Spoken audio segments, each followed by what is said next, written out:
ఒక్క నిమిషం మేడం.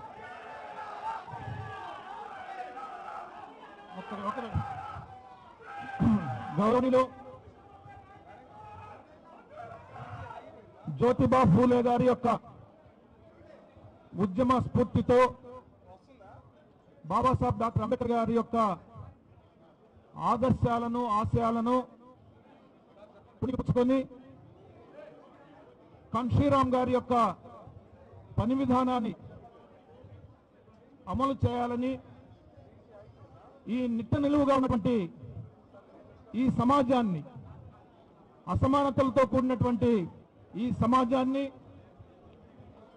అవినీతితో కూడినటువంటి ఈ సమాజాన్ని దోపిడీ దౌర్జన్యాలతో కూడినటువంటి ఈ సమాజాన్ని ఒక నూతన సమాజంగా ఒక నవ సమాజంగా సమ సమాజంగా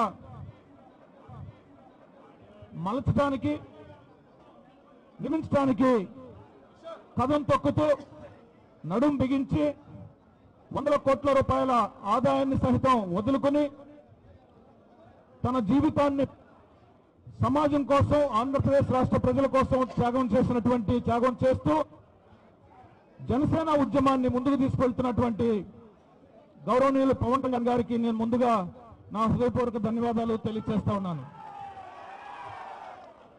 అదేవిధంగా సుదీర్ఘకాలం రాజకీయాల్లో ప్రజాసేవలో ముందుండి ఆంధ్రప్రదేశ్ ఉమ్మడి శాసనసభకు సభగా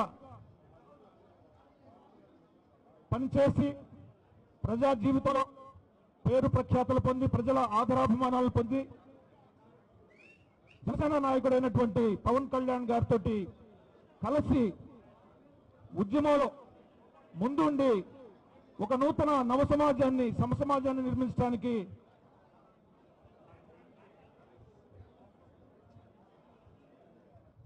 తను తాను త్యాగాలకు వెనుకాడకుండా ముందుకు వచ్చినటువంటి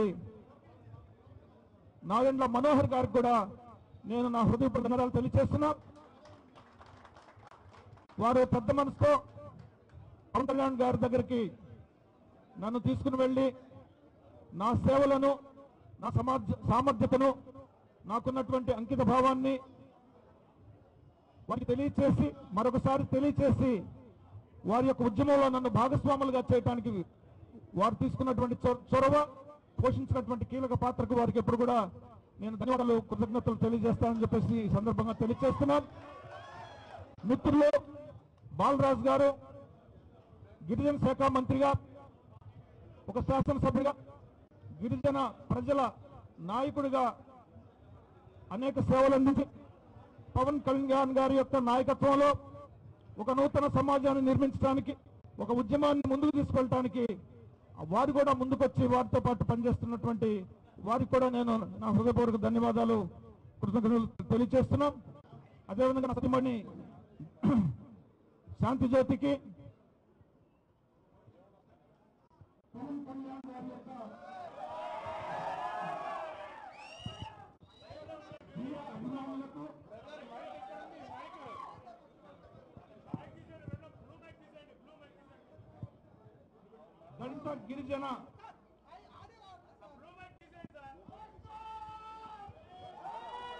దళిత గిరిజన నాయకులు అనేక మంది వచ్చారు.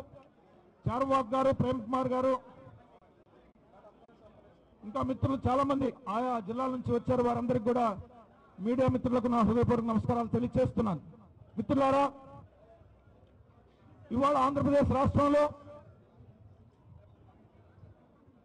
ఆంధ్రప్రదేశ్ రాష్ట్ర సమాజాన్ని మార్చవలసిన అవసరం ఎంతైనా ఉంది. అవినీతి, దుర్మార్గం, దోపిడీ, దౌర్జన్యాలతో నిండినటువంటి రాజకీయాలని ప్రక్షాళన చేసి ఒక నూతన రాజకీయ ఉద్యమాన్ని నిర్మించడానికి అవసరం ఎంతైనా ఉంది. ఇవాళ మన ప్రజాస్వామ్యం డబ్బు స్వామ్యంగా మారింది.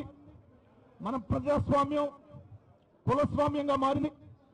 మన ప్రజాస్వామ్యం సారాస్వామ్యంగా మారింది. ఒక దొంగ స్వామ్యంగా మారింది. పేదవారి ఓట్లను డబ్బుతో సారాతో కొనేటువంటి దుష్ట సంస్కృతి చాలా బాధాకరం. బాబాసాహెబ్ డాక్టర్ అంబేద్కర్ ఎంతో కష్టపడి సాధించి మనకిచ్చినటువంటి ఓటు ఆయుధాన్ని నిర్వీర్యం చేస్తూ ప్రలోభపెట్టి భయపెట్టి డబ్బుకి సారాకి వాటిని దోచుకుని ఒక ప్రజాస్వామ్యాన్ని అపహాస్యం చేస్తూ ధనస్వామ్యంగా సారాస్వామ్యంగా దోపిడీ స్వామ్యంగా మార్చినటువంటి ఈ ప్రజాస్వామ్యాన్ని ప్రక్షాళనం చేసి బాబాసాహెబ్ అంబేద్కర్ కన్నటువంటి కళ అసలు సిసలైనటువంటి ప్రజాస్వామ్యాన్ని స్వేచ్ఛ సమానత్వం సౌభ్రాతృత్వం అనేటువంటి విలువలతో కూడినటువంటి ప్రజాస్వామ్యాన్ని ఒక నవ సమాజాన్ని నూతన సమాజాన్ని సమసమాజాన్ని నిర్మించే ప్రజాస్వామ్యాన్ని నిర్మించడానికి వాళ్ళ పవన్ కళ్యాణ్ గారు ముందుకొచ్చి ఒక పెద్ద పోరాటం చేస్తా ఉన్నారు. ఆ పోరాటంలో నా వంతు పాత్ర నేను కూడా ఒక సమితిగా మారటానికి సిద్ధపడి జనసేనలో చేరటం జరుగుతుంది. చిన్నప్పటి నుంచి కూడా జ్యోతిబా ఫులే గారి స్ఫూర్తితోటి నారాయణ గురు పెరియార్ గారి యొక్క ఉద్యమాల నేపథ్యంలో బాబాసాహెబ్ అంబేద్కర్ చూపినటువంటి బాటలో కన్షీరామ్ గారి యొక్క సన్నిహితుడిగా సహచరుడిగా వారితో పాటు 4 సంవత్సరాలు కలిసి పనిచేసినటువంటి అనుభవం ఉన్నటువంటి నేను నా భావజాలానికి నాలో ఉన్నటువంటి ఆదర్శాలు నాలో ఉన్నటువంటి ఆశయాలు వాస్తవ ఇప్పుడున్నటువంటి పరిస్థితుల మధ్య ఘటనలో నేను ఎంతో నలిగిపోవడం జరిగింది. కోసం బాబాసాహెబ్ అంబేద్కర్ ఉద్యమం చేశారు. ఆ సమసమాజానికి వీలుగానటువంటి పరిస్థితుల్లో నేను పనిచేస్తున్నటువంటి పార్టీలో నాకు ఎప్పుడు కూడా ఆ ఆదర్శ అంటే ఐడియాలజికల్ కాన్ఫ్లిక్ట్ అంటాం. ఈ ఐడియాలజికల్ కాన్ఫ్లిక్ట్ తోటి నేను ఎప్పుడు కూడా నలిగిపోతూ వచ్చాను. చేయాలనుకున్నది ఒకటి, చేస్తున్నది ఒకటి, చెప్పాలనుకున్నది ఒకటి, చెబుతున్నది ఒకటి, ఆలోచించవలసినటువంటిది ఒకటి, ఆలోచించేది మరొకటి. అంటే నా అంతరాత్మ బాబాసాహెబ్ అంబేద్కర్ యొక్క ఆచరణను ఆదర్శాలను ముందుకు తీసుకెళ్ళని మనం చెబుతుంటే వాటిని తీసుకోవడానికి వీలు లేనటువంటి పరిస్థితుల్లో నేను ఎంతగానో నలిగిపోయాను, ఎంతగానో అనేక రకాలుగా ఘర్షణ చెందాను, కలత చెంది నవ్యాంధ్రప్రదేశ్ రాష్ట్ర సాంఘిక గిరిజన శాఖ మంత్రిగా గౌరవనీయులు చంద్రబాబు నాయుడు గారు నాకు అవకాశం ఇచ్చారు, నన్ను పంపించారు. దానికి ఎప్పుడు కూడా ఆయనకు నేను కృతజ్ఞతగా ఉంటాను. అయితే నా ఆత్మగౌరవాన్ని ఆత్మాభిమానాన్ని చంపుకుని మాత్రం నేను ఉండలేకపోయాను అని చెప్పేసి సందర్భంగా నేను తెలియజేస్తున్నాను. బాబాసాహెబ్ డాక్టర్ అంబేద్కర్ ఒక విషయంలో ఒక సందర్భంలో ఒక మాట చెప్తాడు. A nation cannot be so grateful at the cost of sovereignty. A nation cannot be so grateful at the cost of sovereignty. A woman can't be so grateful at the cost of her chastity. A woman can't be so grateful at the cost of her chastity, her character. A man can't be so grateful at the cost of his self-respect. ఆత్మగౌరవం అనేది చాలా ముఖ్యం. ఆత్మగౌరవం ఆత్మాభిమానం అనేది చాలా గౌరవం, చాలా ముఖ్యం. ఒక వ్యక్తి ఆత్మగౌరవానికి, ఒక వ్యక్తి ఆత్మాభిమానానికి లేదు ఒక జాతి ఆత్మగౌరవానికి, ఒక జాతి ఆత్మగౌరవానికి భంగం కలిగినప్పుడు అది దాన్ని రక్షించుకోకపోతే ఆ జాతి మనుగడే ప్రశ్న అయిపోతుంది. ఆ వ్యక్తి యొక్క వ్యక్తిత్వం నశించిపోతుంది. ఆత్మగౌరవం ఆత్మాభిమానం అనేది మనలో ఉన్నటువంటి ఆదర్శాలు ఆశయాలతో ముడిపడి ఉన్నటువంటి విషయం. ఈ సందర్భంలో నేను ఎంత కష్టపడో పనిచేస్తానో మీ అందరికీ తెలుసు. కర్నూలులో మొదలుపెట్టి శ్రీకాకుళం వరకు అలుపెరగకుండా రోజుకొక జిల్లా చొప్పున చంద్రబాబు నాయుడు గారి పథకాలని ప్రజల్లోకి విస్తృతంగా తీసుకెళ్లినటువంటి ఏకైక మంత్రిని అని చెప్పేసి మీ అందరికీ నేను సవినయంగా తెలియజేస్తున్నా. అలుపెరగకుండా శ్రమించాను, 24 గంటలు కష్టపడి పనిచేశాను. పేద బడుగు బలహీన వర్గాలకు ఎస్సీ ఎస్టీ సప్లా నిధుల్ని అందించడానికి ఎంతో తప్పించాను. మొట్టమొదటిసారిగా ఎస్సీ ఎస్టీ సప్లా నిధుల్ని దారి మళ్లించకుండా, అవినీతి చేయకుండా వాళ్లకు చెందే విధంగా అనేక సంక్షేమ పథకాలను ప్రవేశపెట్టి ముందుకు తీసుకువెళ్లాను. అయితే అడుగడుగున అవమానాలు, అడుగడుగున అవరోధాలు, అడుగడుగున ప్రతిబంధకాలు, పనిచేసే విధానంలో స్వేచ్ఛ స్వతంత్రం లేకుండా పోయినటువంటి విషయం నన్ను ఎంతగానో బాధించింది. అంటే పదవులు ఇస్తారు కానీ అధికారం మాత్రం మనకివ్వరు అన్న విషయాన్ని మీరు గుర్తుంచుకోవాలి.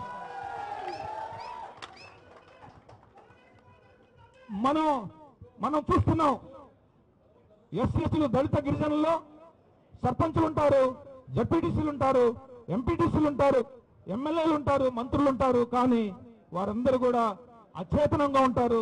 ఏమి చేయలేనటువంటి స్థితిలో ఎన్నో అవమానాలకు గురవుతుంటారు. పదవులు ఇస్తారు కానీ అధికారం ఇవ్వరు.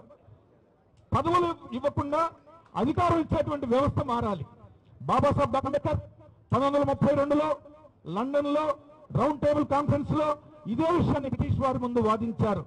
అయ్యా, మీరు ఈ దేశాన్ని వదిలి వెళ్ళిపోతున్నారు.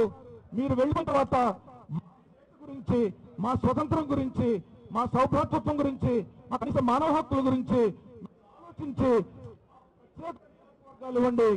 ఆ ప్రత్యేక నియోజకవర్గాల ద్వారా మా ప్రతినిధులను ఎన్నుకుంటాం, మేమే ఎన్నుకుని మేమే పరిపాలించుకుంటాం, మేమే మా శాసనంలో చట్టాలు మేము మా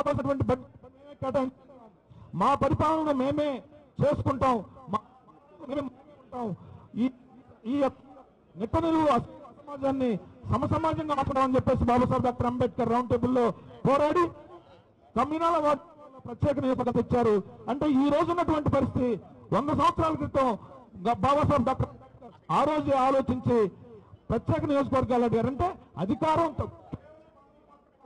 అధికారం కూడా మాకు ఇవ్వాలి, అప్పుడే ఈ వ్యవస్థ బాగుపడుతుంది, అప్పుడే మేము స్వేచ్ఛగా సమానత్వంతో పరిపాలించుకుంటామని చెప్పారు.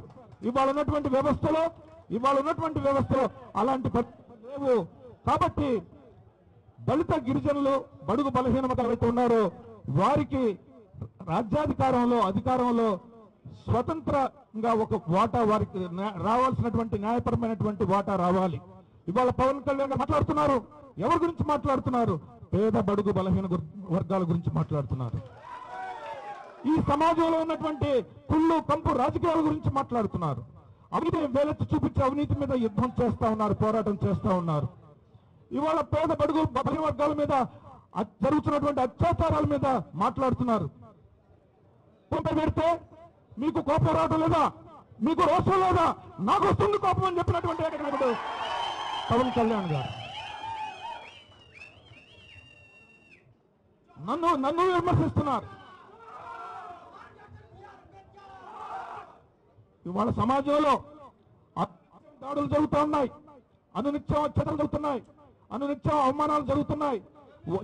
జరిగిన వాటిల్లో ఏదో 1-2 తప్ప అనేకమైనటువంటి ఈ యొక్క ఇన్సిడెంట్స్ బయటికి రావటం లేదు. వాటి గురించి ప్రశ్నించినటువంటి ఈ తరంలో, ఈ రాష్ట్రంలో ఏక నాయకుడు పవన్ కళ్యాణ్ గారు అని చెప్పేసి సందర్భంగా నేను తెలియజేస్తున్నాను. ఎప్పుడైతే పవన్ కళ్యాణ్ గారు ఈ వ్యవస్థలో ఉన్నటువంటి రుగ్మతల మీద, ఈ వ్యవస్థలో ఉన్నటువంటి భ్రష్టాచారాల మీద, ఈ అనేక రకాలైనటువంటి లోటుపాట్ల మీద ఆయన ఒక ప్రయత్నం చేస్తూ పోరాడుతున్నారు. దళిత యువకులందరూ కూడా వారి వైపు చూస్తా ఉన్నారు. వారిలో ఒక కాంశీరామ్ గారిని చూస్తున్నారు, వారిలో ఒక అంబేద్కర్ని చూస్తున్నారు, వారిలో ఒక ఫూలేని చూస్తున్నారు, వారిలో ఒక నారాయణ గురుని చూస్తున్నారు, వారిలో ఒక పెరియార్ని చూస్తున్నారు, వారిలో ఒక సాహుమారని చూస్తున్నారు. ఎందుకంటే ఇవాళ ఆ బహుజన పితామహులందరూ జ్యోతిబా ఫూలే దగ్గర నుంచి కాంశీరామ్ గారి వరకు సమాజంలో కోరుకున్నారు. నూతన సమాజాన్ని నిర్మించడానికి వాళ్ళు జీవితం చేసి పోరాడారు. ఈ తరంలో వారి యొక్క స్ఫూర్తితో, వారి చైతన్యంతో, వారు చూపిన ఒక నూతన సమాజాన్ని నిర్మించడానికి కదం తొక్కుతూ ఒక సైనికుల్లాగా, ఒక లాగా, జనసారణలాగా ముందుకు వెళ్తూ ఇంతమంది మనందరినీ కూడా నడిపించడానికి ఇవాళ పవన్ కళ్యాణ్ గారు ముందుకు వస్తుంటే మాకు వేరే మార్గం లేదు. ఎవరైతే సమాజం నిర్మించాలనుకుంటున్నారో, ఎవరైతే బాబా అంబేద్కర్ని యొక్క ఆశయాలని ముందుకు తీసుకెళ్లాలనుకుంటున్నారో, అన్నటువంటి సమాజాన్ని నిర్మించాలనుకుంటున్నారో వారందరూ కూడా పవన్ కళ్యాణ్ గారి నాయకత్వంలో పనిచేయడం తప్ప మాకు వేరే మార్గం లేదు లేదు లేదని చెప్పి ఈ సందర్భంగా నేను తెలియజేస్తా ఉన్నాను. ఇవాళ రాజకీయాలన్నీ కూడా అన్నిటితో భ్రష్టుపట్టిపోతా ఉన్నాయి. కోట్ల రూపాయలు వెచ్చించి ఎట్లో నిలబడి గెలిచి ఆ డబ్బుని ఏ విధంగా సంపాదించుకోవాలనేటువంటి పద్ధతితో అదే కోరికతోటి ప్రజాప్రతినిధులు పనిచేస్తున్నారు తప్ప ఎవరు కూడా ఈ సమాజాన్ని మార్చాలి, సమాజాన్ని సమానంగా మార్చాలి, అవినీతిని పాల్గొనాలి, నిరుద్యోగ సమస్య, దోపిడి, దౌర్జన్యం అనేక సమస్యలు ఉన్నాయి ఈ సమాజంలో. వీటన్నిటిని కూడా రూపుమాపకు నూతన సమాజాన్ని నిర్మించడానికి ముందుకు వచ్చినటువంటి పవన్ కళ్యాణ్ గారి నేతృత్వంలో నేను నాకున్నటువంటి సమర్థత కానీ, నాకున్నటువంటి సమయాన్ని కానీ, నాకున్నటువంటి వనరులు కానీ, నాకున్నటువంటి రగుతున్నటువంటి ఆ కోరిక కానీ వీటన్నిటిని కూడా సమీకరించి వారి నాయకత్వంలో నేను కూడా ఒక విభజన కార్యకర్తగా జనసైన్యంలో భాగంగా ఈ జనసేనాని నాయకత్వంలో ముందుకు వెళ్తూ నవసమాజ నిర్మాణానికి, నూతన సమాజ నిర్మాణానికి, సమసమాజ నిర్మాణానికి నా వంతు పాత్ర కృషి చేస్తానని తెలియజేస్తూ మీ అందరి వద్ద సెలవు తీసుకుంటున్నాను. జై జనసేన, జై